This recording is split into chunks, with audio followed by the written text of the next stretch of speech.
Okay, let's continue. So then now we can add up each component, right? This is v2x, and then we move a little bit more, v1x, and then we have, oh, that's y, that should be y. Sorry, v2 was small. I made it too narrow before. And then this is v1y, and this will go up to the top, right? So now we can add these two components up, and then if you remember, we could do, and then we could do something like this with the resultant vector, right? Once we add these up, these are the components of the resultant vector. And then we can find the resultant vector, right? So then, let's write this up here. So Vrx is equal to V1x plus V2x, right? Now, if you notice, I don't include any vector, let me just include these vectors over here. I should have drew these up here. With these components, we normally don't include the vector sign above it because it's only in one dimension. We don't have to do vector sums, right? Because it's just a component in that direction. So then we have this, and then for the y, we have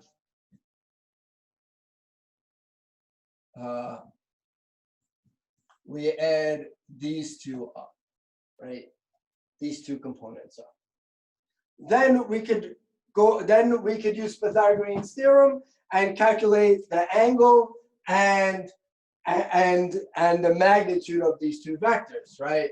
So the magnitude is just this, right? It's just Pythagorean theorem. Or I'm sorry, I should write this.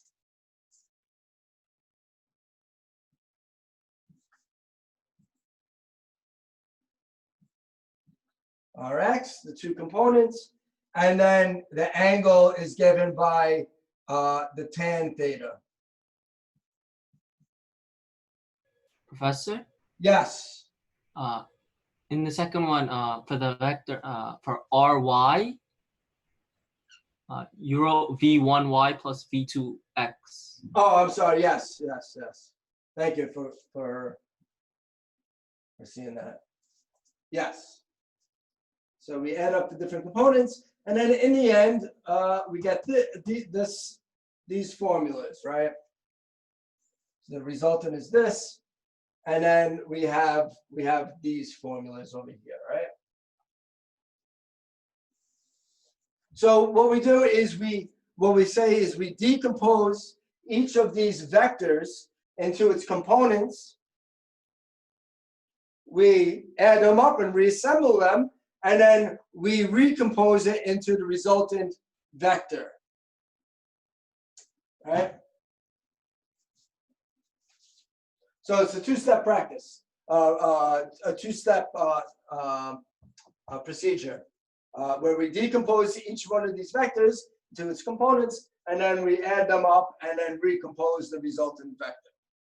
And if you have more vectors, if you have another vector, you just decompose that third vector, and you just add on to this quantity over here. Right? So if you have any questions regarding this, please ask now. This is a very large percentage of your grade that you should know how to do. So is it too, I'm not sure what you're asking, Helen. Is it V2Y for, oh, so that's what you were, that's what the other gentleman was saying before, right? The X. Okay. Yes. So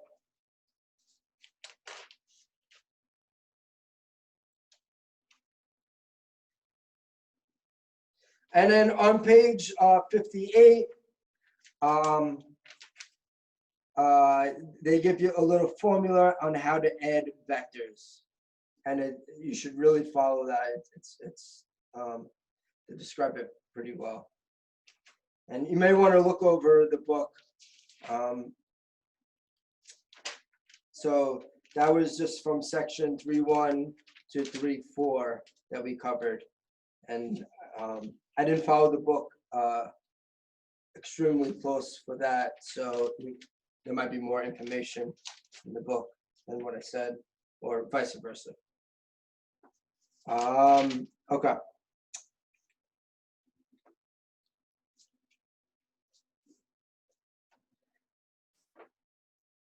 So let's do a problem, but before we do a problem, let me talk about what unit vectors are. So let me erase this.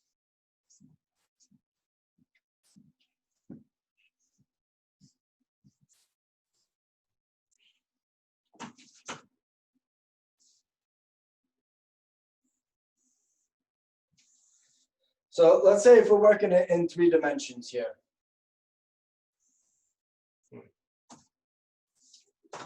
I need a new marker. This one's dying on me. We're in 3 dimensions here, right? Now there's such thing that's called a unit vector. We use this to unit vectors to describe direction. Now what a unit vector is a vector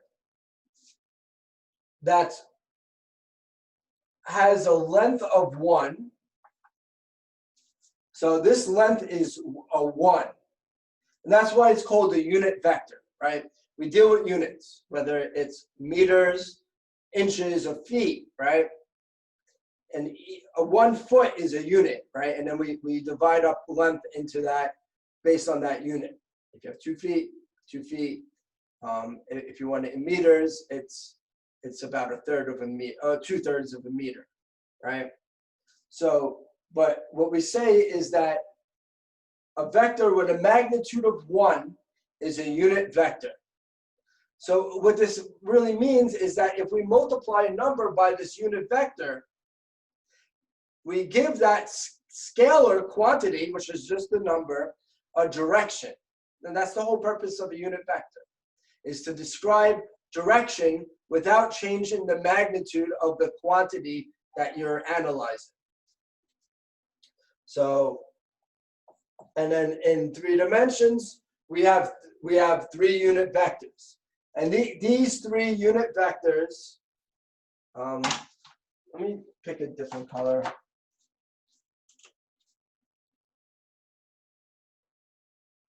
Can you see that color in there? Yeah, you can see it.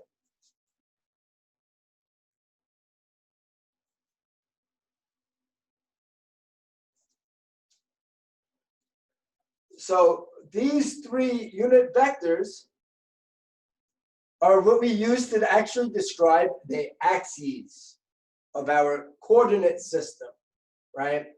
So if this is the y direction, we call this unit vector that describes the y direction as j. And we use this little hat symbol, this little arrow symbol above it, to specify that it's a unit vector.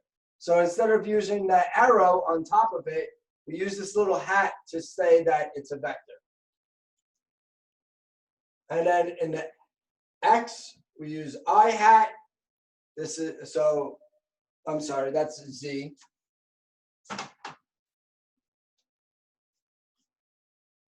So this is z direction.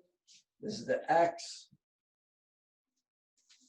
So for the x, we use the symbol I. And then for the z direction, we use the letter K. Okay? So that, let's say if we had that vector, let's say if we have a vector in the xy plane from before, VR. right? The resultant vector that we had before. The way we could write VR to include the magnitude and the direction, right? Remember how before that we would write the magnitude and then we would write the angle relative to the magnitude? We could describe both the direction and the magnitude in the same formula. And that's the point of this, of these unit vectors. So what we write is the magnitude in the x direction, which is VRX, multiplied by this unit vector. And this is what gives it direction, right? Then for the y direction, we multiply it by the y component by a unit vector in the y component, by j hat, or the unit vector in the y direction. Now this is the complete formula for this vector. We both have the magnitude contained into here, right? We have Rx and Vrx and Vry. We could use Pythagorean's theorem to calculate the magnitude, and we also have the direction, all right, or the angle that we calculated just by taking this ratio, right, and doing the inverse. So this is how we can fully describe a vector mathematically, right? So what we do is we break down the direction and the magnitude. This is the magnitude in the x direction. This is the magnitude in the y direction. And then if you want to add up vectors, so let's say if we have v1, right, v1x in the y direction, v1y in the j direction, the same vectors as before. I'm not going to redraw them though.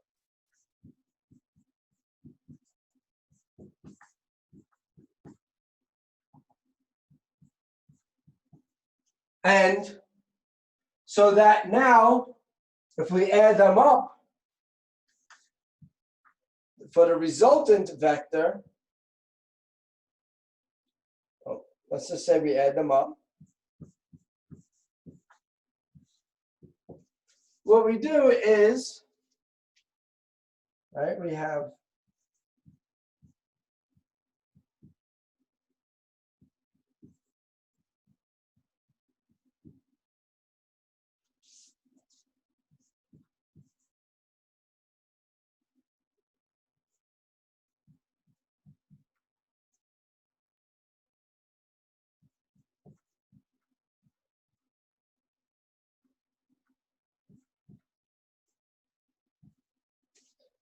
this. And the way we could add them up, we could sort of use the same rules that we do for addition, sum, and division. So the fact that v1x and v2x is multiplied by the same unit vector, we could add them up, right? And then we could do the same thing for j. The only thing that you can't do is add up components with different unit vectors. Can't do that, right?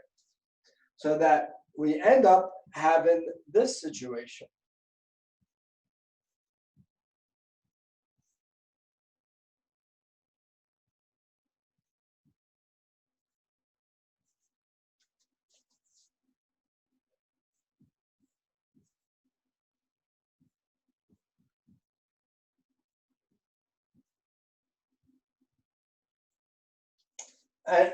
And we could describe it like this. We add it up and we have our solution this way, right? And this is how we describe it in the most general sense using mathematical notation. We use these unit vectors so that we could do the same, we could treat the operations in a similar fashion as we treat numbers.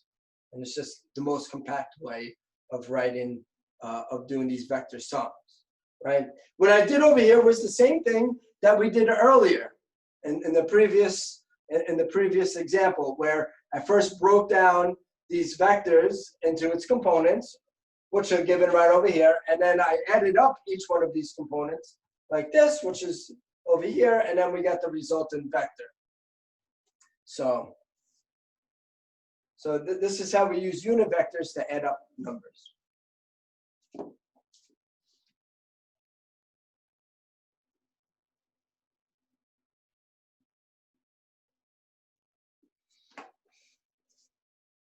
Okay.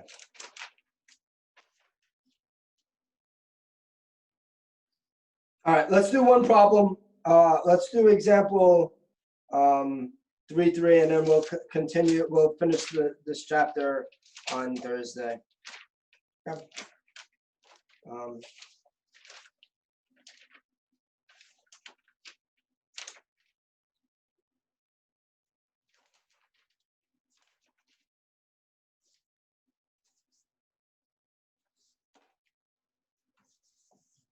Any questions so far?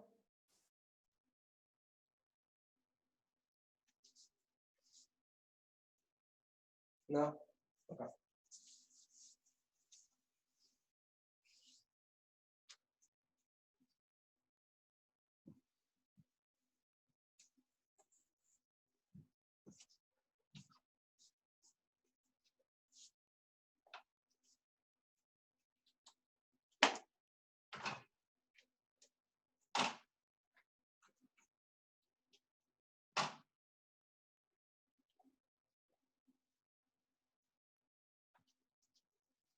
So let's say, so in example 3.3.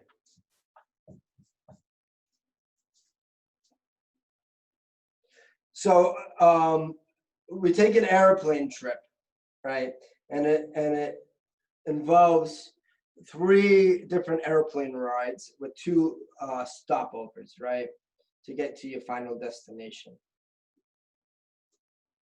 So let's draw our coordinate system.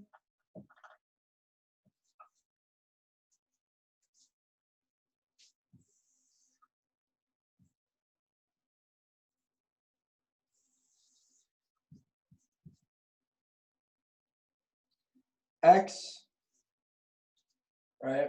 And we'll call this north, south.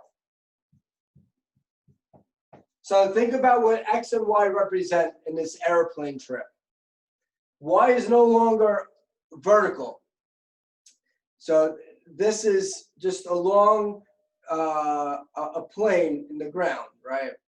Just along the earth. So Y is now north, going towards Canada, and X is east.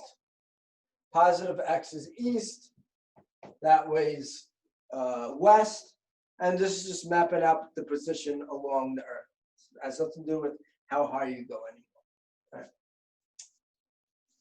So the first leg of the journey, they go due east.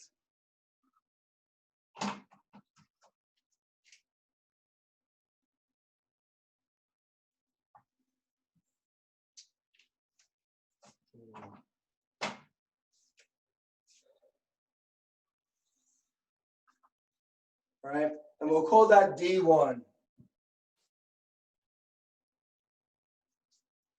And D1 is equal to 600 kilometers.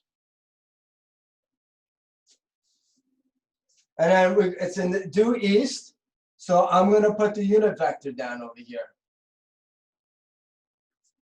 So D1 is 600 kilometers due east in the X direction. The second leg is 45 degrees southeast.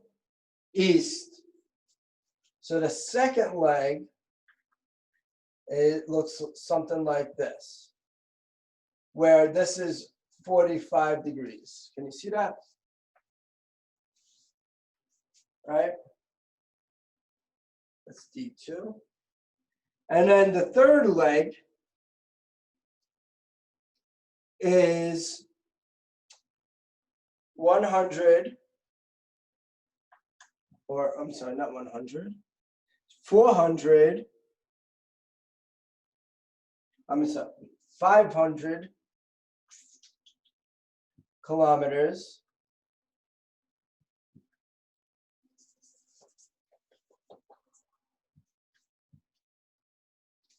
where now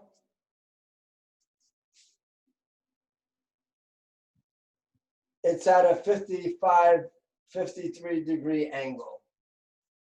So the angle, so it says for the third leg is at 53 degrees south of west. So it's 50 degrees south of west. So we take the angle with respect to the negative x direction in this case, south of west, right? And then it finally asks for, and we'll call this D3. And then D2,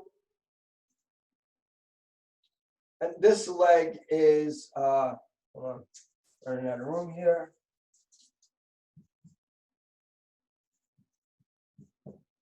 And this leg is 440 kilometers.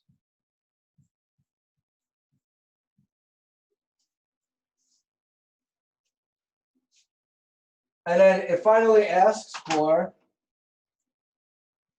what is the resultant displacement?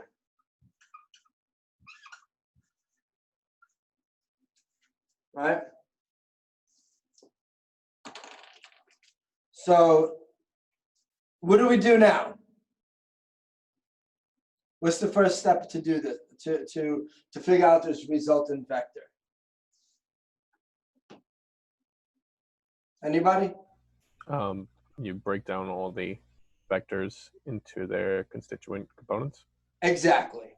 That's what we do first. So we break down the vectors into its constituent components. We have one that's already in its constituent component. I wrote it down. Right, D1 because it's just east. We choose that, and that's our x coordinate. And now we have to do D2. So let's write this down. So D2 is 45 degrees with respect to the x-axis, going south, right? And if you look, this is negative y, so we have to take that into account. So to describe the, to keep ourselves consistent with positive and negative symbols, we'll have to convert these angles into degrees with respect to the positive x-axis, right? So this is a positive angle, this is a negative angle, or you could go all the way around, and you know, this would be 325, right? No, not 25, 315, right? Like, we could take this as the angle now, you see, right? So we have to be very careful how we use the angles in this case.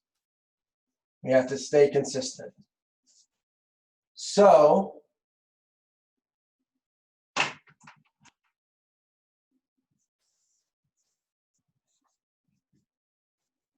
let's do D2, right? So it's a component in the x direction, or it's in the I hat direction, right? That would be 440 kilometers multiplied. Let's say, since this is in the x, we use cosine, right? So let me draw vector.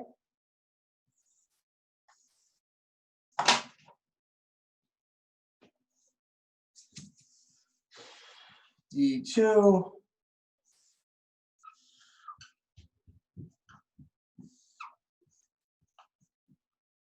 This is the x, dx. This is dy, right? So for dx, which is associated with the y vector, so this would be 4, and then this is this d2 up here, right? And then you would take, if you look, this is not dy. Sorry, I wrote it wrong. This is dy. So we will write this is the dx component. Why don't we just write this? Dx, d2x in the I direction plus d2y and the y direction, which is given by j hat, right? So this is the x component, and this is the y component. It describes the full vector. Now we'll replace d2x, what we calculated from the trigonometry. So this is 45, right? So x would be just 400, right, kilometers times cosine theta, cosine 45 degrees. And let me make a little remark here. Okay, so like I said, we have to be careful about using the angles, right? Because this is with respect to the x-axis going the opposite way. We have to take this into account because this will give us a negative y value. Now, there's different ways that you could do this, right? You could include this sign convention in with the angle. So here we could use negative cosine here, negative angle here, negative 45. This, when I use negative, it tells me to go the opposite way with the angle, right? Or I could use, or I could do cosine 315 degrees, right? Or you could use your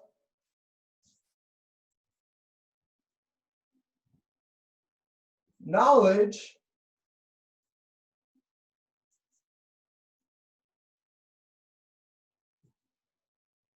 to pick the correct sign. So I could use 15 in here. I could use 45 in here, right? Because if you look, this is in the positive x direction, right? So instead of actually using converting to angles, if I know the problem well enough, I could just say, oh, it's in the positive x, so I know this cosine is positive. I could just use this angle to describe it, and it would be okay, right? And if you look at it, it would be okay if I just use 45, because the way it works is that any negative angle of cosine is equal to its positive angle. So the general rule is any angle, any negative angle of cosine is equal to its positive angle.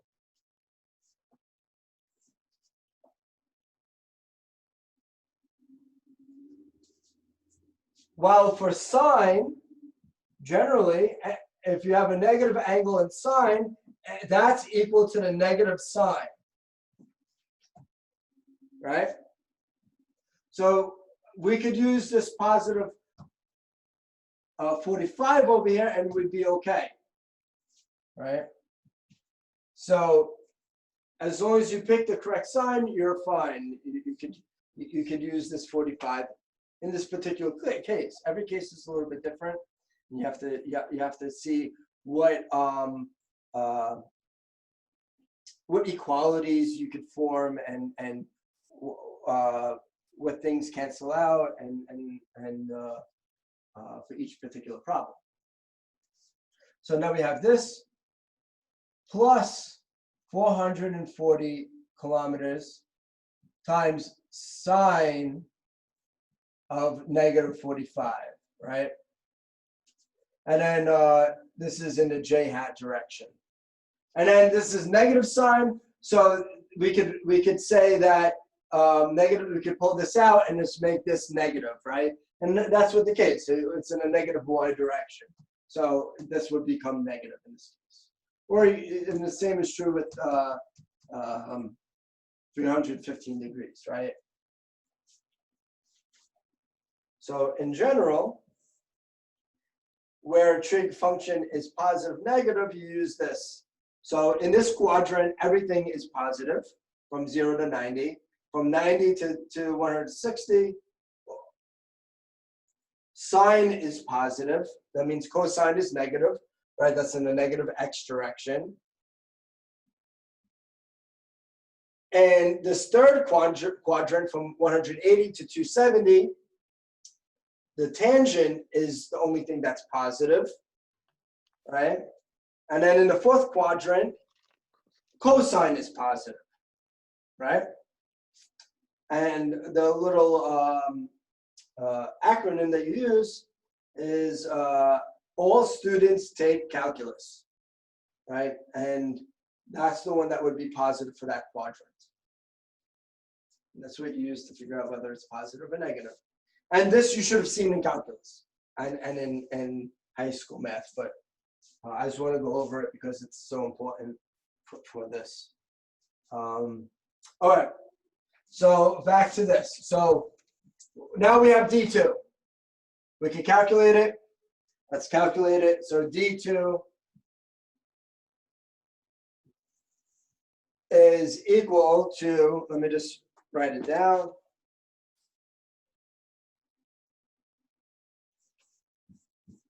So this is 300 kilometers into y hat minus 300 kilometers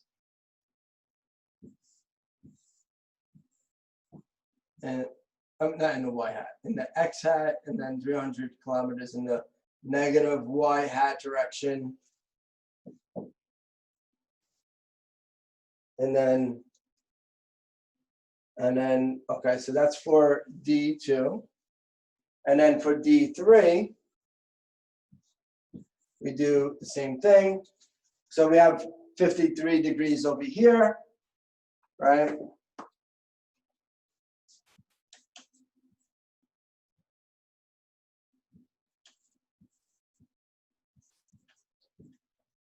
So I'm going to write this a little bit different. Both sides are multiplied by 350, and then I'm just going to write the angles over here.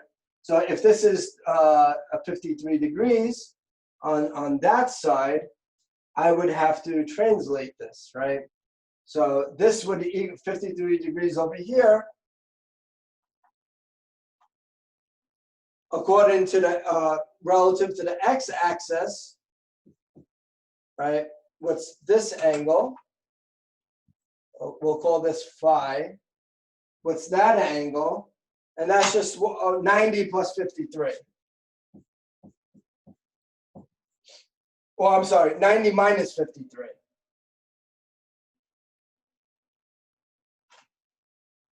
Isn't it 180 minus 53? No. So I'm going the opposite way. So there's two ways to do this.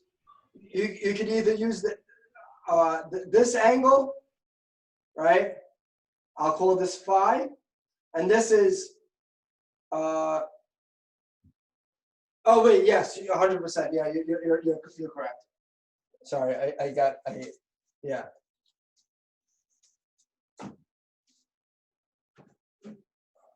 I meant 180 minus 53. And then the other way we could do it is this way.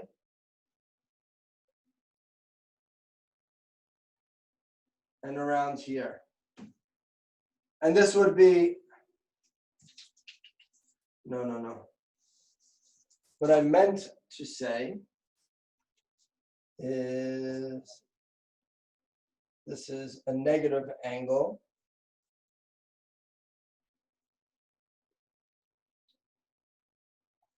So this is 53 minus, sorry, I got confused for a second. It's 53 minus 180 for this, for phi. I should write this over here for phi.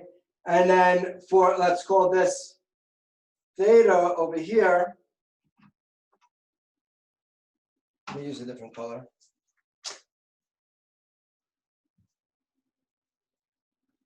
For theta over here, this would be now 180 plus 53, right? This would give us a negative angle, right? And this one will give us a positive angle.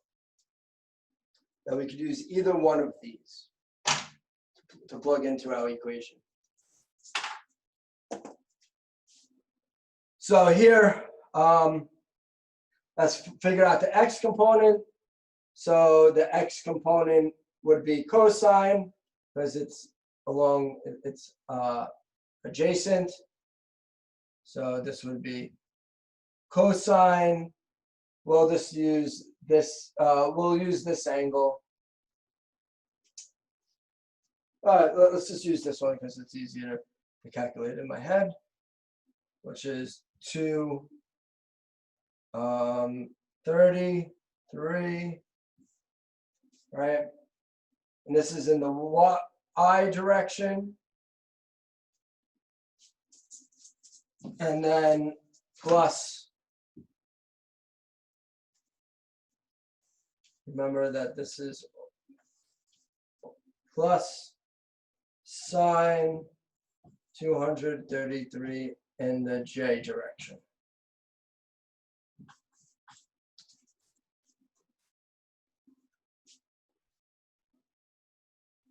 Okay. And then when we multiply this all through, we'll end up with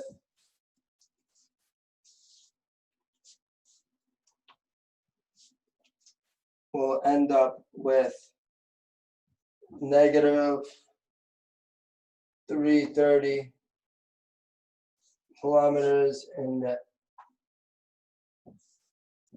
x hat minus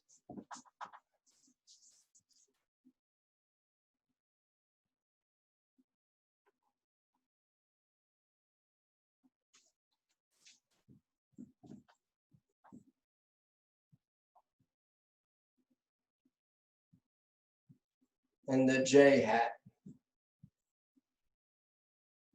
Okay.